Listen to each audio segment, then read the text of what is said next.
Protege el medio ambiente dando chola, como diríamos aquí en Canarias, ¿verdad? Bueno, el Parlamento Europeo, dentro de este mismo problema global, ha prohibido la venta de coches de gasolina y diésel a partir del año 2035. Todavía faltan 12 años, pero ¿va a dar tiempo a hacer esa transición? Vamos a analizar qué implica esta decisión de Europa. ¿Qué tal, Antonio Cárdenas? Buenos días. Roberto, nos lo hemos tenido que empapar bien, ¿verdad? Sí. También. Bueno, primera pregunta. ¿Vamos a tener que deshacernos de nuestros coches diésel o de gasolina antes de 2035? Esto es lo que la gente se está preguntando, incluso a lo mejor personas que se han comprado un coche hoy o que piensan comprárselo durante este año, que es de gasolina o de diésel o híbrido incluso, pues no, tranquilidad.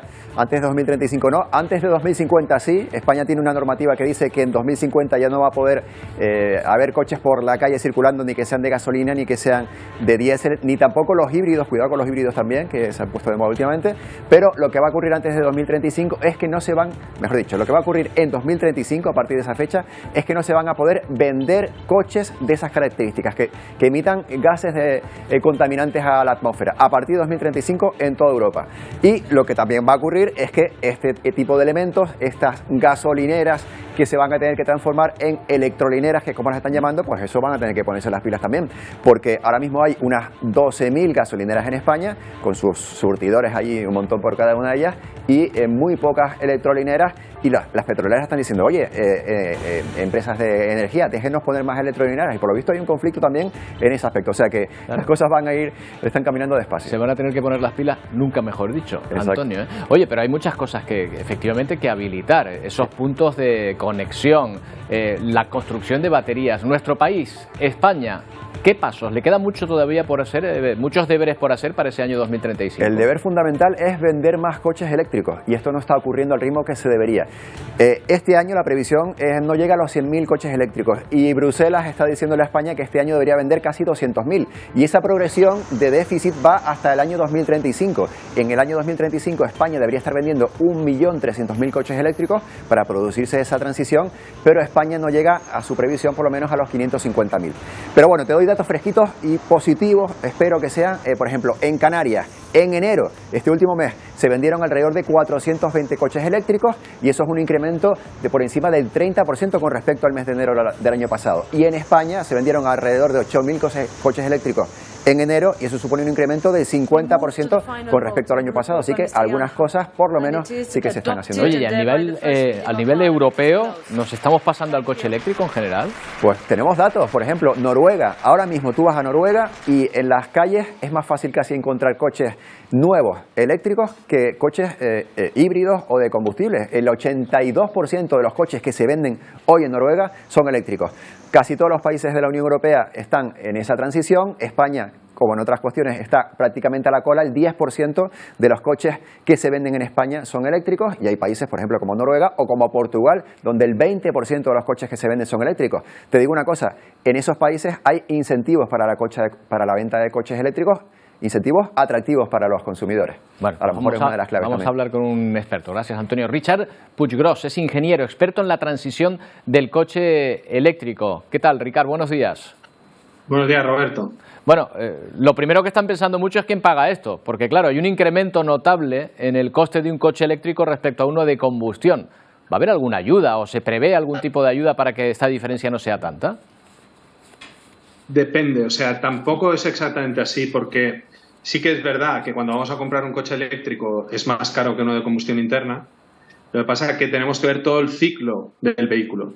El coste de la energía, por mucho que suba la energía eléctrica y si la producimos con fotovoltaica, es infinitamente más económico, con unos costes, si tenemos fotovoltaica, fijos, que podemos saber el precio de la energía dentro de 20 años, mientras que el precio de los combustibles, con la situación que tenemos actual, es imposible saber el precio a futuro.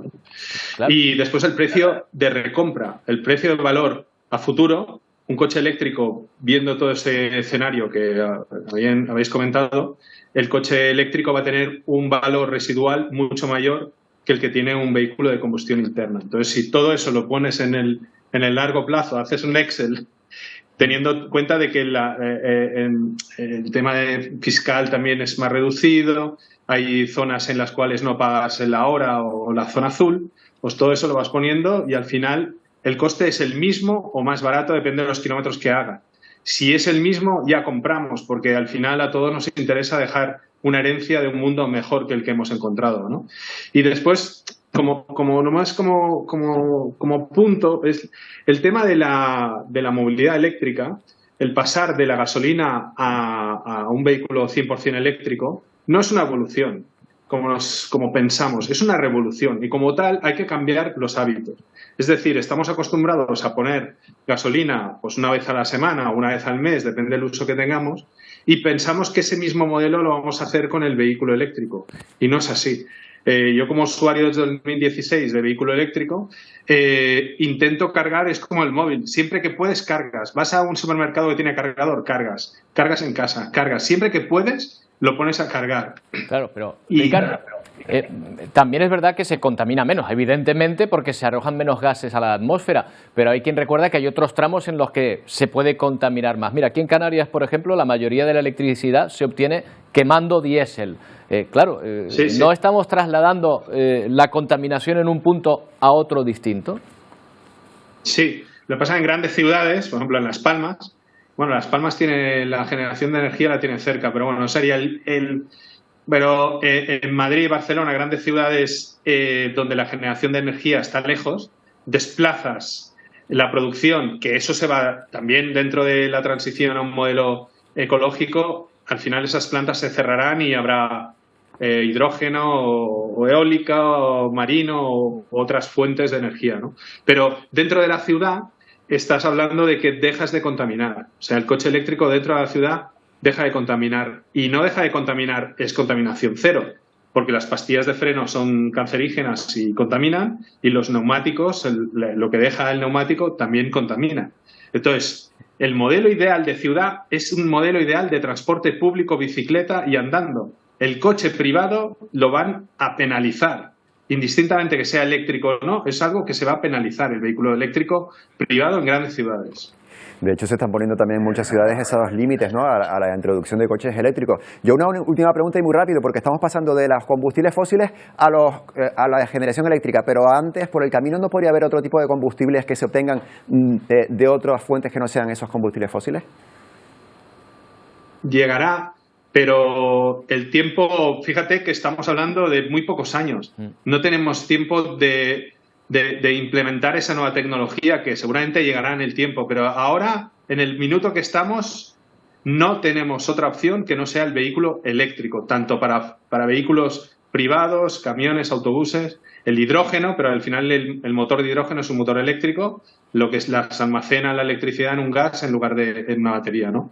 Pero este planteamiento se debía haber hecho hace 15 años atrás, cuando empezamos a hablar de esto, pero todos los gobiernos han ido dando patada a la lata y, bueno, que lo arregle el que venga, ¿no? Y ahora nos encontramos con esta situación tan compleja, con la situación también que tenemos del conflicto, ¿no?, que todavía lo perjudica más. Claro, bueno, pues veremos de aquí a 12 años qué pasa. No es mucho tiempo y veremos si no hay que rectificar o se mantienen estos plazos efectivamente. Ricard, un placer, muchas gracias.